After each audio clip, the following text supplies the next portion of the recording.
Welcome once again to Genius Stone Partners and Genius Stone Dialogs with yours truly, Alan Hutner, hosting you along with my associate and the CEO of Genius Stone Partners, Paul David Walker. Paul is a leader of leaders. He is a CEO coach. He's worked with various size companies, and he's written a book that's kind of the foundation for the work of Genius Stone Partners, which is Unleashing Genius, and is how we connected up, and me being invited onto the team. So I'm part of Genius Stone.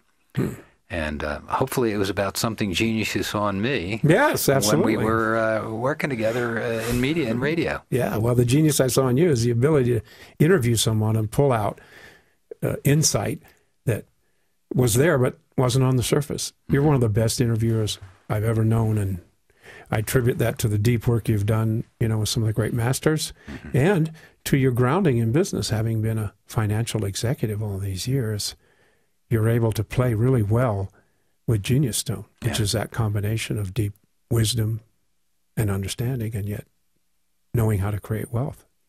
Well, we're going to get into some of this in our conversation today, but an important part about this is how do you unleash the genius? How do you access a genius? And we've covered it in some of the past conversations we had, but is there a relationship between genius and happiness? I guess maybe I'm jumping ahead. That what is the correlation between the two? Okay. And I remember in my corporate executive days that if you walked around with a smile and you were too happy, people were thinking you weren't productive because you're too, you have to be serious like everybody else. No, you're a lightweight. I'm a lightweight. Yeah, lightweight. Look at him; he's always smiling. One of my colleagues from the Northern Europe said to me once, "If you're happy, you're an idiot." He once said that to you. You're an idiot because the world is all screwed up, and if you're happy, you're just unconscious. But that's not true. It is. Unhappiness and high levels of perception do not go together. Right? Unhappiness and high level of perceptions do not go together. Right. Because if you're unhappy, you're focused on your thoughts. You're focused on what I would call circular thought. You're either worrying, you're angry, you're in a state of mind that draws your attention away from the life force, which is what creates happiness. And happiness, to answer your second question, is the gate to genius. If you're worried, unhappy, burdened, serious, you can't see what's happening in the world. All you're doing is being self-absorbed. Because life itself is a joy. Happiness is an innate state of being. Okay, innate state of being, very important.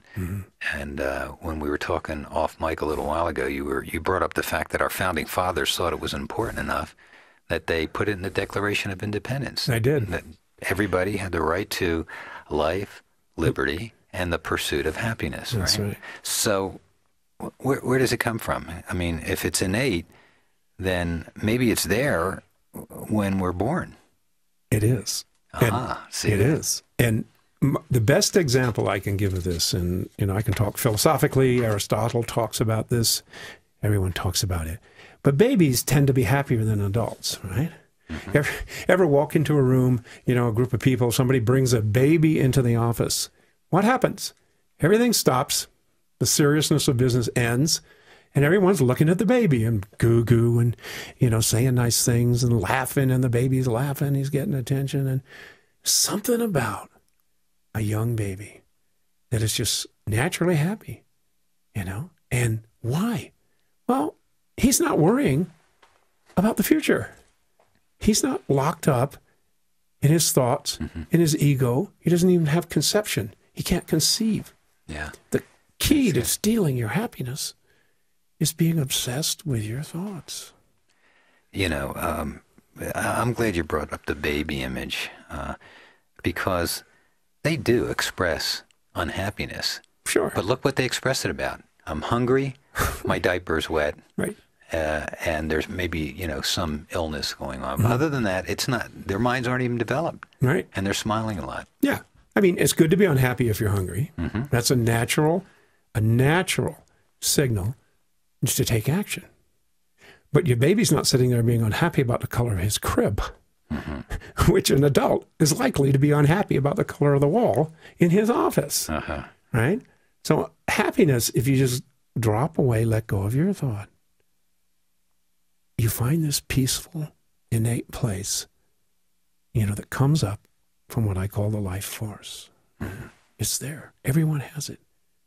The life force infuses every molecule of your body. And it's just teeming with energy and wisdom. All right. Now this brings up then the power of thought, let alone serious thoughts, okay, or negative thoughts, bringing up emotions. So are we on to this here that we need to look at our thoughts, we need to examine our thoughts, we need to have some perspective of what we're thinking, and even more importantly, we've talked about this, what's going on in the subconscious mind of programmed thoughts that are bubbling underneath the surface, and that this is the key to either our unhappiness or our happiness. Yeah, well, the problem with thought is emotions come from thought. A good feeling of gratitude tends not to come from thought, tends to come from just, you see a beautiful sunset, and just, oh, I'm glad I'm alive. It's just, But now we have thoughts, right? And we start saying, well, am I really a good person? Is Alan a good person? Are people stupid? The world is falling apart. Our politicians are destroying our country. Have I ever really done anything important in my life? I think people are basically evil.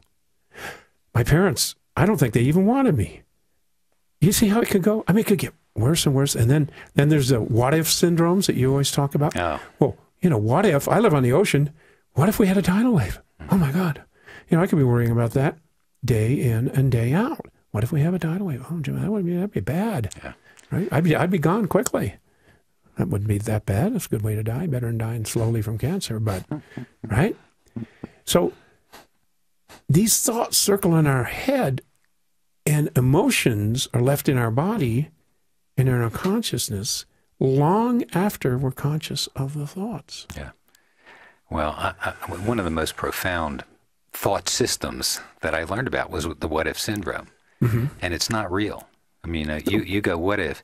But the important thing to understand about the what-if scenarios is that the physiology of the body takes it as real. Yes. And your mind and your subconscious take a lot of things as real. That's right.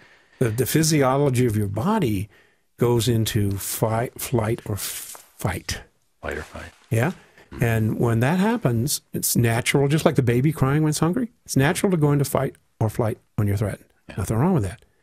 But now we're in it all the time. And what happens in fight or flight? Blood runs from your extremities to your core, and from your brain to your core. And if you do that over time, you have disease and stress and a great deal of unhappiness.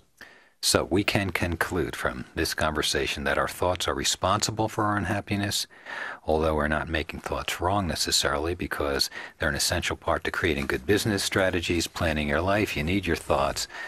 But watch what they are. Yeah, I mean, thoughts should come with a warning label. I mean, they're useful for building cathedrals and society and everything else, but there should be a warning label, and the warning label should say, danger.